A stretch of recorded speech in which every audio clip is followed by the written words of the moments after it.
Changement radical et retour aux sources. Si la récupération de la souveraineté est une condition sine qua non du retour du politique, ce dernier n'aura de réalité que s'il rompt en sus complètement avec la soupe moralino-sentimentale dans laquelle son substitut, par temps oligarchique, s'est laissé engluer. De par la puissance des médias et la vile et dégradante flatterie du consommateur qu'ils promeuvent à jet continu, de l'individu consommateur de lui-même et y habillement son existence, de l'ersatz de roitelet soumis à l'empire des émotions primales qu'on lui télécharge quotidiennement et des réactions pavloviennes qu'on stimule chez lui. Les questions politiques doivent redevenir strictement politiques, et non plus, comme il est devenu courant, essentiellement morales. La morale, en l'occurrence la moraline et le sentimentalisme dégoulinant, hypocrite, étroitement égoïste, pacifiste, jouet entre les mains manipulatrices des faiseurs d'opinion et des idéologues, doit être systématiquement écarté et renvoyé à son domaine propre. C'est le vrai populisme que d'y verser ou d'y céder, si peu que ce soit, ce que tous ou à peu près font. A contrario, le politique doit s'attacher exclusivement au bien commun, à l'intérêt supérieur du pays et de son peuple, et à la continuation de leur destin propre. S'attachant au bien commun, il y a en effet un aspect de son horizon qui relève de la morale. Mais celle-ci est non seulement subordonnée à l'efficace auquel elle doit participer, mais encore elle ne saurait entraîner un élargissement du politique jusqu'à devenir le moyen d'illusoires fins dernières. La fin des guerres, la fin de l'injustice, la libération de l'humanité, l'harmonie universelle, le bonheur sur terre, et j'en passe. Le tout à grand renfort d'émotivité régressive et d'infantilisme émollient. Que l'on songe à ce que serait un traitement politique global de la question des prétendus migrants qui nous submergent, qui sont eux éminemment politiques, collectivement, quand en face nous sommes simplement moraux, c'est-à-dire, selon l'expression commune, complètement à l'ouest. On peut contribuer à cette remise sur pied des choses, autrement dit à cette révolution, sans attendre la récupération pleine et entière de notre souveraineté politique. C'en est même probablement l'un des préalables.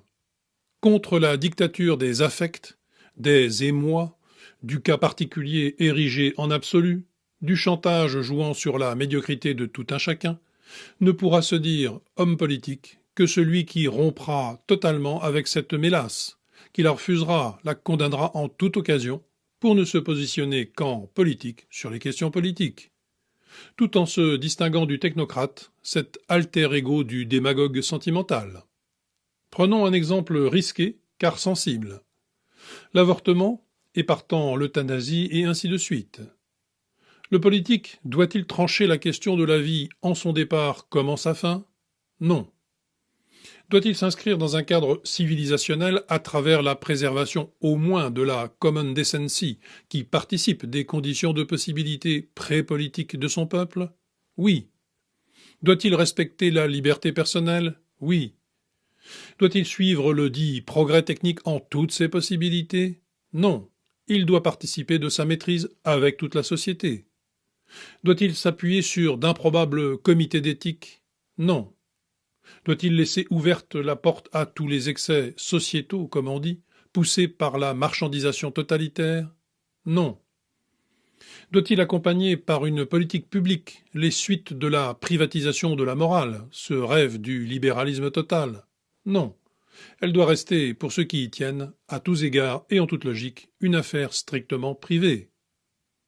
Il doit agir en politique. Est-ce l'intérêt supérieur du pays de voir depuis des décennies plus de 200 000 avortements par an, à peu près le nombre officiel, entre guillemets, de migrants, entre guillemets, légaux? Non. Est-ce conforme au bien commun de voir l'avortement devenir une contraception comme une autre? Non. Est-ce le rôle du politique d'interdire cette pratique ancestrale? Non plus.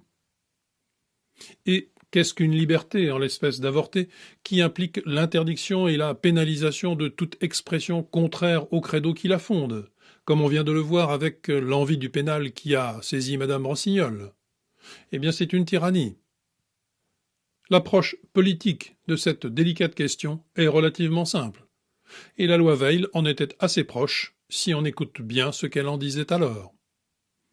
L'avortement ne saurait être ni interdit, ni favorisé en aucune façon.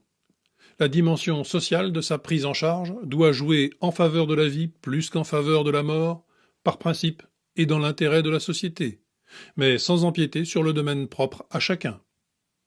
La politique de santé publique doit renvoyer chacun à sa pleine responsabilité dans un domaine qui est par nature intime. L'éducation véritable, pas son apparence gnangnan, régressive, infantile, qui accourt aujourd'hui pour cause d'incurie existentielle. Cette éducation doit être réévaluée et promue pour viser à nouveau l'excellence et le dépassement. Et l'école, comme tous les outils publics de diffusion de l'intelligence, doivent être remis à son service. Enfin, la famille traditionnelle doit être réinstaurée dans ses privilèges. Le lien de ces dernières considérations sur l'école, l'éducation, la famille avec notre question de départ? Toute politique de redressement du pays ne peut qu'être globale. Il lui faudra s'inscrire dans la longue durée, et ce serait son principal défi si, par extraordinaire, elle venait à s'imposer. Venons-en à un autre cas de confusion entre politique et morale, cette fois explicitement au service de la dictature de la bien-pensance et de la tyrannie idéologique des groupes de pression, groupes que le libéralisme, encore une fois lui, suscite comme le virus l'infection. Je veux parler de l'affaire Jean-Frédéric Poisson. Il n'est pas faux de dire que l'antisionisme est très souvent une couverture de l'antisémitisme, mais cela concerne principalement les gauchistes, et plus précisément encore les islamo-gauchistes qui endossent et entérinent l'antisémitisme ethnico-religieux des masses immigrées musulmanes qui squattent notre pays.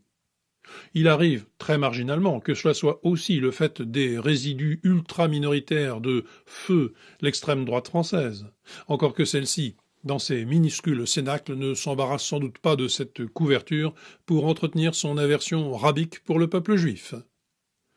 Mais il est inacceptable de faire passer à tout coup l'antisionisme pour de l'antisémitisme larvé, donc supposé à titre inquisitorial, et par là de faire passer pour antisémite un antisionisme réduit à la critique de la position israélienne. En l'espèce, M. Poisson affirme qu'il n'y a pas une ligne et pas un discours de lui qui témoignerait d'un tel penchant, bien au contraire, ce que l'on peut croire sans difficulté. Du reste, y aurait-il eu l'ombre de l'esquisse de quelque chose de ce genre que, n'en doutons pas, il aurait été exhibé sans tarder par tous les fouilles-merdes. Un regard critique sur le sionisme, ou de façon plus réduite sur la politique d'Israël, ne saurait être catalogué comme antisémitisme, sauf à faire jouer un terrorisme intellectuel qui n'a que trop sévi, dans tous les domaines. Le sionisme est une réalité historique, et comme telle, une réalité complexe. Il est combattu, entre autres, faut-il le rappeler, et en l'occurrence avec quelques solides arguments, par des religieux juifs, des personnes qu'on aurait quelque mal à taxer d'antisémitisme. Le terme est devenu un mot valise, et il désigne surtout, quant à son actualité, la dite colonisation des territoires par Israël, et par extension, le soutien à la politique de l'État d'Israël dans sa région. Lui faire dire plus en toute situation n'est pas loyal. Tout comme les groupes de pression ou lobbies sont un fait, et un fait considéré comme normal dans certaines sociétés, notamment anglo-saxonnes, alors qu'il est mal considéré sous nos cieux, ce dont au passage je me félicite. Que divers lobbies ou groupes d'influence juifs soient, comme d'autres, présents et actifs au plus haut niveau aux USA est un fait, et un fait officiel pour une large part. De même qu'il est un fait qu'ils sont sans doute tout aussi divisés que les Américains en général quant aux prétendants en lice pour l'élection présidentielle à venir. Il n'en est pas moins assez lisible que les positions va-t-en-guerre et interventionnistes de la dangereuse candidate des néocons, j'ai nommé Madame Clinton, sont, par rapport à l'affichage plus équilibré et recentré de M. Trump, mieux en phase avec ce que l'on peut deviner du jeu actuel qui relève de la haute voltige de l'État d'Israël dans sa région en proie à un certain chaos, et que ce jeu, pour une fois, ne va pas dans un sens qui soit tout à fait favorable à nos propres intérêts de fond, ce qui légitime la critique et de cette politique, et de ses soutiens, et de sa candidate la mieux disposée. Jouer le sunnisme, en l'occurrence jusque dans sa version des chiennes, contre le chiisme, Et jouer la destruction des États forts proches, Irak et surtout Syrie, pose de sérieuses questions géopolitiques au regard de l'intérêt supérieur de la France et de l'Europe. M. Poisson a quelques raisons d'être critique, de souligner ce qui peut le préoccuper, partant d'avoir un regard fonction de ses considérations sur l'élection américaine et ce qui s'y joue. Que l'on partage ou pas les positions de M. Poisson, et pour une part je ne les partage pas, il a le droit de les avoir et le droit de les exprimer, sans qu'on lui cherche aussitôt des poux dans la tête. Il va sans dire que je partage encore moins son engagement politique qui l'amènera à soutenir Juppé s'il le faut, et que je suis surtout très déçu de le voir s'excuser platement pour ses propos, tout en les maintenant, et passer sous les fourches codines avec toute la contrition voulue. Zemmour fait montre d'un tout autre courage, c'est le moins que l'on puisse dire. Peu importe, cela dit, de défendre le soldat Poisson contre les attaques honteuses de ses concurrents ou face aux ligues de vertu garde-chiourme de la bien-pensance. S'il faut réagir, c'est au titre plus large de la lutte nécessaire pour la liberté de pensée et d'expression, de plus en plus réduite à la portion congrue. La morale aussi vétilleuse qu'impérieuse, la convention la plus étroite et pinailleuse, la rectitude de la pensée unique, la surveillance sociale n'ont jamais été aussi étouffants. Et les lois liberticides en tout genre, comme si l'encadrement technique de nos existences et leur soumission à la marchandise ne suffisaient pas à étouffer toute vie. Il faut faire voler tout cela en éclats. La liberté vaut bien qu'on laisse élucubrer un forisson et d'autres tristes monomaniaques, ou bien les demi-habiles ayant trouvé la lune dans le caniveau. Que craint-on? L'exploitation idéologique de ces vaticinations. Mais leurs contempteurs ne sont pas moins idéologues, et nous sommes de tous côtés submergés par les falsifications idéologiques. Leur possible puissance, si elle tire profit du formidable outil d'obnubilation mensongère que sont les médias. Mais ceux-ci sont déjà à l'œuvre, tous les jours que le bon Dieu fait, comme on disait au temps béni où l'on ne connaissait pas la vie virtuelle. Propagande et storytelling, falsification et irréel sont les mamelles de ces canaux hallucinogènes, de ces parois de la caverne désormais possédées par des manipulateurs au service de l'hyperclasse et du projet messianique de mondialisation transhumaniste. Que craint-on? Que la machine a décrété le mal tel que fixé par les maîtres du moment, et donc le bien univoque et sans réplique qu'ils promeuvent au profit de leurs entreprises, que ces fictions hautement opératoires sur le cours du monde spectaculaire tombent en d'autres mains, ou bien qu'elles s'effondrent face au retour du réel et aux exigences de la quête de vérité. Quid de la complexité du réel, dès lors que celle-ci ne vaut que pour dénoncer toute autre simplification que la sienne? Que craint-on, en vérité, si ce n'est cette dernière? L'histoire n'est pas une science, mais une discipline. Et, comme toute recherche, elle est foncièrement révisionniste. Elle réinterprète sans cesse son affaire, à partir du capital transmis par la culture, à la lumière de celui-ci et de ce qui survient. Les erreurs, divagations, imaginations plus ou moins sérieuses font partie de son processus, comme de celui de toute recherche. Elles peuvent aussi déboucher paradoxalement et après bien des mutations sur des changements de paradigme. Et dans tout ce mouvement, le hasard et quelquefois les élucubrations aussi jouent un rôle. Les victimes n'ont pas à dicter leurs lois. Le respect et la compassion qui leur sont dus sont affaires de civilité et d'humanité. Il ne saurait tenir lieu de contraintes intellectuelles et de conditions pour dire l'histoire, entre autres, et plus encore la vérité politique. L'énormité des crimes qui jalonnent toute l'histoire humaine, toute l'histoire de tous les peuples, est une question, pas un enjeu pour la concurrence victimaire, ni un ressort pour l'accusation particulière de tel peuple et de telle civilisation.